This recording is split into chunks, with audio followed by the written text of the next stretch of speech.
あなたは国のために何百人もの人間を殺せますか？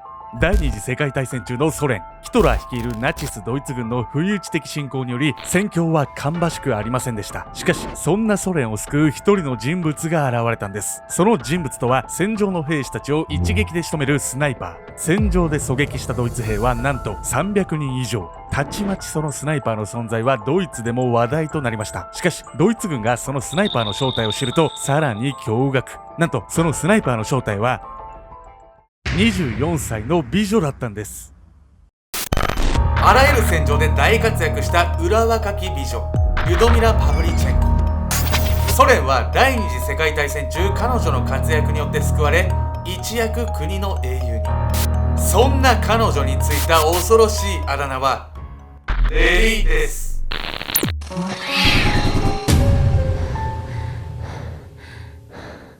オソス、依然としてノード JS エンジニア募集中、ケンちゃんです。狙った男は百発百中。やみやみこです。iOS エンジニアも募集中。本日ご紹介するのは第二次世界大戦中ソ連で大活躍した女性スナイパーリュドミラ・パブリチェンコ、通称レディです男でいなかった、そんなやつは。それは下平平です。あ、下平平、そうそう。こっちはレディです。そもそも彼女はね、一体どういった経緯でスナイパーになったんでしょうか。見ていきたいと思います。戦場での快進撃。時は第二次世界大戦中の最中、今から80年ほど前の1941年6月22日、ナチスドイツ軍がソ連へ攻撃を仕掛けます。作戦名はバルバロッサ作戦。この時ソ連はドイツ軍の攻撃を予測できずにいたんです。なぜならこの時、両国は独ソ不可侵条約を締結しており、ドイツとソ連はお互いに攻撃しないことを約束していたんです。不可侵条約を結んだドイツの目的は、ドイツがフランスに侵攻する際にソ連から攻撃されないようにするためでした。しかし、ヒトラーはフランス侵攻を成功させると、すぐさま条約を破り、バルバロッサ作戦で奇襲をかけたんです。ソ連に侵攻したドイツの兵隊はなんと300万人。そしてこの一方的な奇襲で祖国ソ連が打撃を受けたのをきっかけにある人物が立ち上がります。その人物の名はリュドミラ・パブリチェンコ。言いづれんな。祖国を守るためソ連の軍隊、通称赤軍に入隊を志願したんです。しかし赤軍は驚きます。なんとリュドミラは24歳の女子大生、容姿端麗で流行の服も着こなす女性だったんです。赤軍はそんな女性が戦場で使い物になるとは思えず、彼女を不合格にします。しかしリュドミラは決して諦めなかったんです。彼女は再び入隊を志願し、今度はオソワビアヒムの卒業証明書とスナイパーのバッジを提出。その熱意に負けた赤軍はリュドミラの入隊を強化するんです。いい話。おそらび、なんて言った？オソワビアヒム。よく言った。はい、戦時中に、軍事力向上の目的のために作った施設でね、訓練とかね、いろんなことができる施設なんですけど、彼女はね、ここに通ってね、優秀な成績をね、収めていたんです。赤軍はリュドミラを入隊させたものの、戦場の第一線で女性が活躍できるとは考えず、彼女に従軍看護婦になるように勧めます。しかしリュドミラはこう言うんです。スナイパーになれないのでは入隊した意味がありません。私を戦場に連れて行ってください。この強い要望に根負けした赤軍は彼女に課題を与えます。ちょうどライフルの射程圏内にドイツに従事していたルーマニア兵が2人いました。あの2人を射殺してみろ。するとリュドミラはすぐさまはいと答えると、ライフルを構えて2発。あっという間に2人を射殺したんです。このリュドミラの実力と覚悟を見せつけられた赤軍は観念し、彼女を第25狙撃兵士団に入隊させるんです。こうして念願のスナイパーになることができたリュドミラは祖国ソ連のために必死に戦いました。そしてその頭角をめきめきと表していくんです。彼女の戦術は身を潜め、迫り来る敵兵らを一旦やり過ごし、彼らが通過して800メートルほど離れたところを背後から狙撃するというもの。怖っ。普通は敵が前進するのをなるべく防ぎたいので正面から攻撃するものなんです。そのため敵からすれば突破した後に背後から撃たれると予想外すぎて対応ができないんです。その堅実な戦術で着実に敵兵を葬っていったんです。ラッパーみてインフンじゃった。そうして彼女が戦場で射殺した人間は75日間でなんと187人。ある時にはわずか15分で16人を殺したという記録も。この活躍を買われ、リュドミラはわずか3ヶ月足らずで上等兵から少尉まで昇進したんです。レディですってさ、すごい意味も伊達じゃない感じだけど、なんでこんな優秀なのよ、この人。気になりますよね。レディですのね、大活躍をね、見る前に、一体ね、どんな人物だったのか、彼女のね、生い立ちから見ていきたいと思います。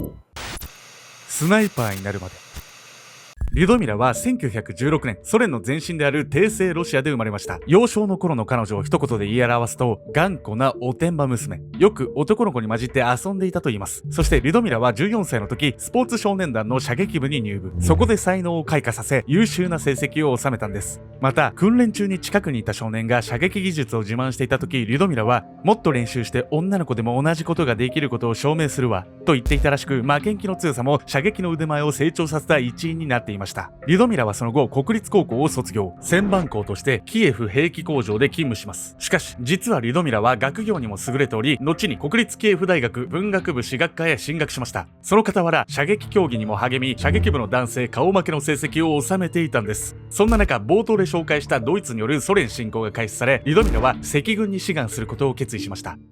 容姿端麗で学業優秀で、殿方を射抜く力も持ってたんでしょ。私じゃない。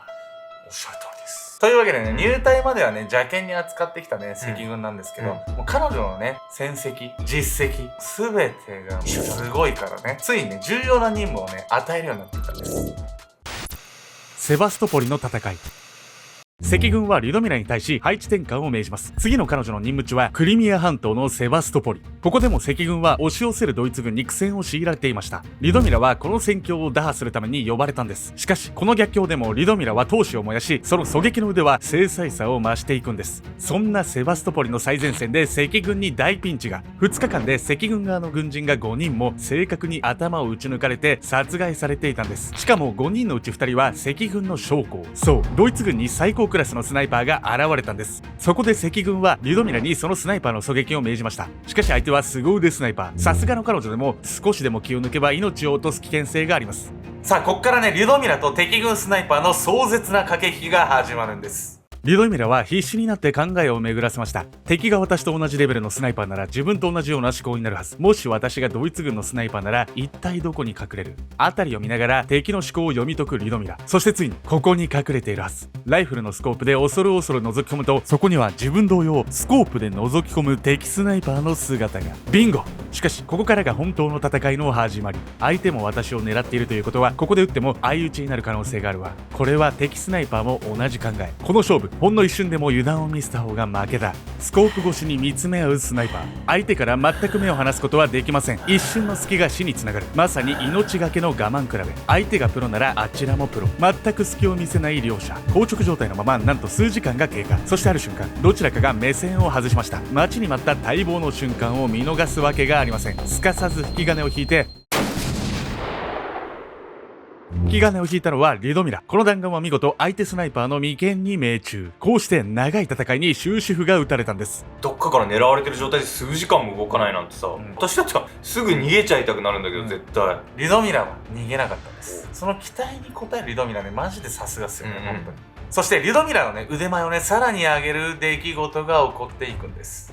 リュドミラの戦場での生活は狙撃一辺倒ではありませんでした。なんと従軍中同僚の少尉と恋に落ち、戦場で結婚したんです。しかも結婚でうつつを抜かすようなことは全くありませんでした。むしろ狙撃の腕前が上がりました。なんでやねん。彼女はその時の心境を、銃弾はよく飛び、ターゲットが自分から姿を現してくるように思えるほどだったと語っています。愛の力、偉大なのよ。好きな人がいるとさ、頑張れるよね。なんかね、今いないからあんま頑張れてないけど、メトラの皆さんが応援してくれるんで頑張れる。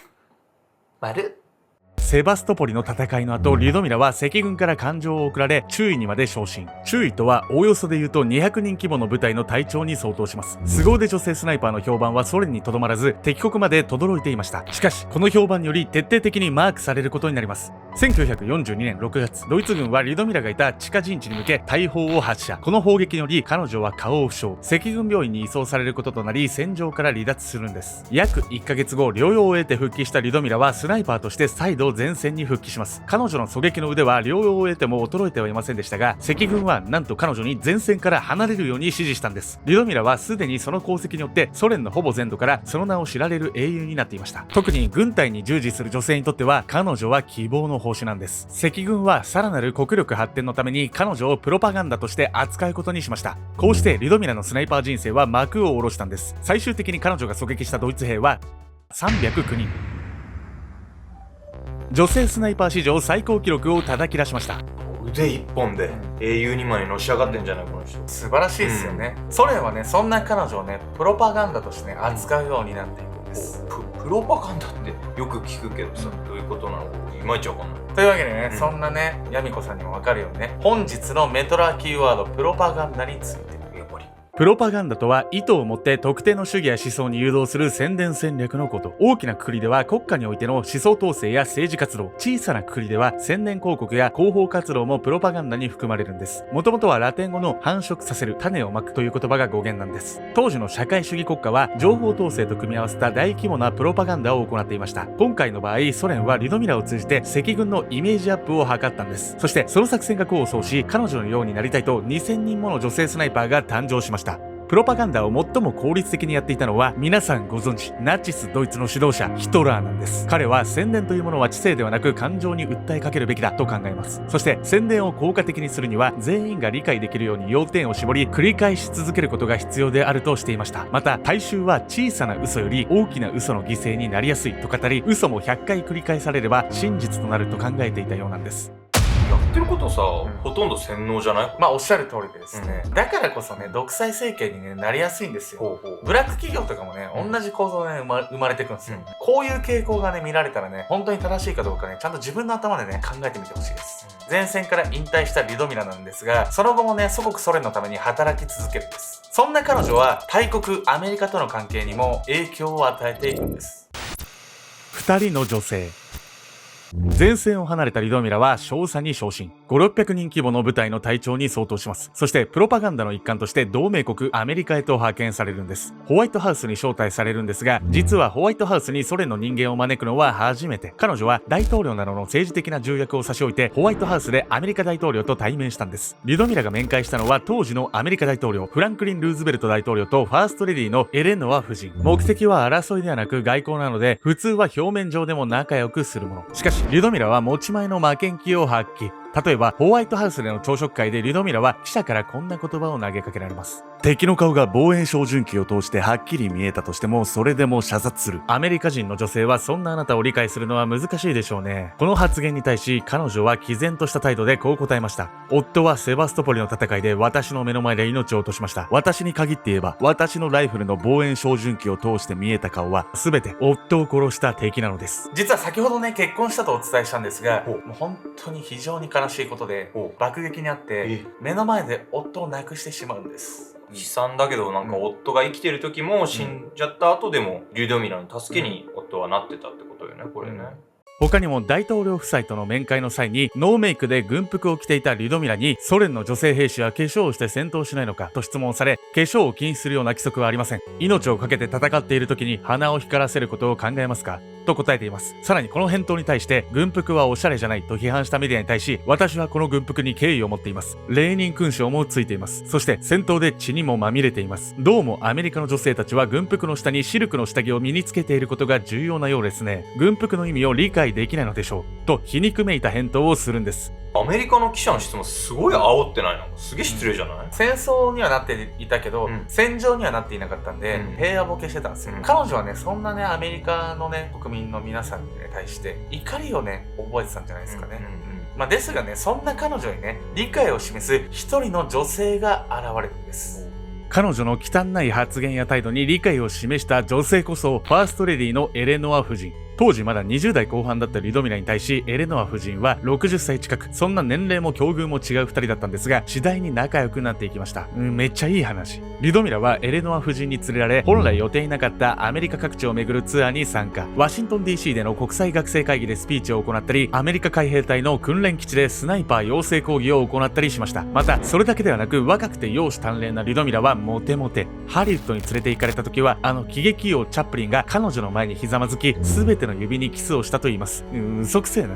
そんな楽しい旅行を4ヶ月も堪能した後、ソ連に帰国。帰国後の1943年にはソ連邦英雄という称号を受章した後、女子狙撃教育隊の教官として後進の指導に当たりました。そして終戦後の1945年、リュドミラは上隊その後は以前通っていたキエフ大学に復学し、再び史学科を学びます。大学卒業後は海軍司令部の戦士科に就職。1953年まで研究助手として戦士の編纂に関わりました。その後は退役軍人委員会等でも活躍していたんですが、1974年10月、58歳で病死。その生涯に幕を閉じました。指導期間を含めても1941年からわずか4年間だけの活躍だったリュドミラ。しかし、その4年間で彼女は国の英雄となり、異なる形ではあるんですが、祖国のために最後まで尽くしました。戦場で300人余りを狙撃した最強の女性スナイパー、リュドミラ。彼女の強さはその射撃だけではありません。ひたむきさ、そして誰に対しても飾らずに向き合うまっすぐさ、それこそがリュドミラの真の魅力だったのではないでしょうか。